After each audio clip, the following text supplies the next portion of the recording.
अभी पांडे जी अहमदाबाद से। वल्लभ शेरवंश महाराज जी। महाराज जी आपके चरणों में कोटि कोटि प्रणाम। महाराज जी आपका दास एक शिक्षक के रूप में अपनी सेवा दे रहा है। मैं श्री जी की कृपा से 11वीं 12वीं कक्षा के बच्चों को पढ़ाता हूं और उन्हें पढ़ाई के साथ साथ सत्संग की सार बात बताता हूं, नाम जप करने की प्रेरणा देता हूं। पर महाराज जी मैं स्वयं कई बार आपकी आज्ञा का उल्लंघन कर बैठता हूं। मुझे खुद कभी कभी कम उम्र में मिली कंचन और कीर्ति के प्रति आकर्षण और सुख बुद्धि हो जाता है। फिर मन में ये सलाह देता है कि तू चर्चा करना का अधिकारी ही नहीं है। तो महाराज जी मेरा प्रश्न है, क्या श्री जी हमारे इन दोषों को क्षमा करती हैं? उत्तम बात है बच्चा कि हम दूसरे को जो उपदेश करते हैं पहले हमें अपने आचरणों में उतारना चाहिए। अगर हम अपने आचरणों में नहीं उतारते तो फिर इसी को तो पाखंड कहते हैं। अब तो ठीक नहीं रहेगा ना। हम पहले अपने आचरणों को ठीक करें तो अच्छा रहेगा। अच्छे बच्चे हो, कम से कम अपनी गलतियों को देख पा रहे हो, आप बहुत अच्छे हो। और कंचन कामिनी के प्रति पूरा विश्व का आकर्षण है। नाम जप के द्वारा, भजन के द्वारा हम इस आकर्षण पर विजय प्राप्त करेंगे। दिमाग से आकर्षण जाएगा नहीं जब तक भजन नहीं करोगे। ये छोटा मोटा आकर्षण थोड़े, ये ऋषि मुनियों को भी परास्त करता। तुम तो अभी बच्चा हो, तो नाम जप करो और गंदी बातों को, जो तुम जानते हो कि गंदी बातें, वो मत करो। महाराज जी जैसे कि जब हम ऐसे प्रेरणा देते हैं ना, जब सत्संग करते हैं ना, तो ऐसे मन में ऐसा लगता है कि लोग माने ऐसा, लेकिन कभी कभी ऐसा डर लगता है कि अगर हमसे कोई गलती हो गई तो कोई ऐसा ना कहे कि श्री जी का जन्म की तो ऐसे कृत्य करता है, तो मेरे पे उंगली की श्री जी पे उंगली ना उठे। बिल्कुल बिल्कुल, ये बिल्कुल अच्छी बात है और भगवान कृपा करे आपकी बुद्धि ऐसे ही बनी रहे।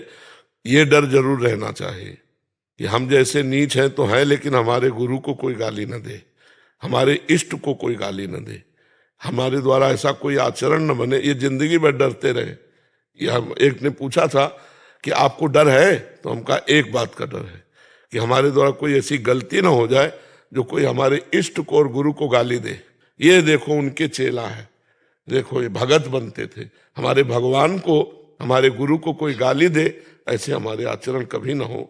ये भगवान से प्रार्थना कि हमको बचाते रहो, ऐसा कोई ना करे। ये अगर बना रहेगा ना तो बहुत अच्छे व्यक्ति बन जाओगे आप।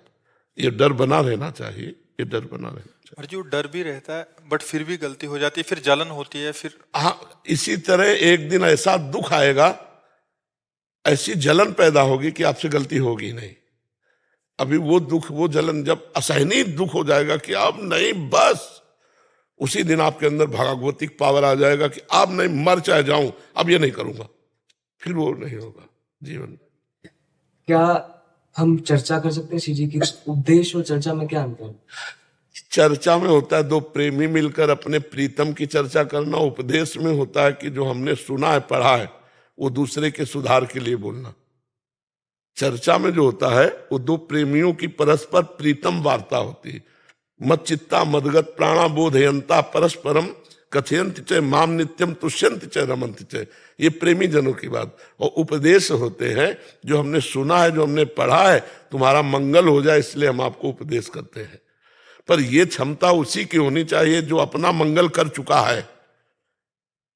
अपना मंगल नहीं कर चुका, दूसरे का मंगल करने जाएगा तो फिसल जाएगा, क्योंकि कंचन कामनी कीर्ति की ऐसी काई है, वो फिसल जाएगा, फिर बचना मुश्किल है। दादाजी हम अधिकारी हैं, गलती होने के बावजूद भी श्री जी नहीं, नाम के लिए प्रेरित करना, अच्छे आचरणों के लिए प्रेरित करना, ये एक दूसरे को भाईचारे की तरह मानो कि हम उपदेशक नहीं है लेकिन तुमको भी सुख मिले। तो जैसे हम सत्संग में गए, हमको नाम प्रिय लगा, हमको अच्छे आचरण प्रिय लगे, तो हम अपने मित्र भाव से समस्त विद्यार्थियों को वही निवेदन करते हैं कि आप नाम जप कीजिए, नाम कीर्तन कीजिए, आप अच्छे आचरण वाले बने। आप उपदेश मत मानिए, इसे उपदेश मत मानिए।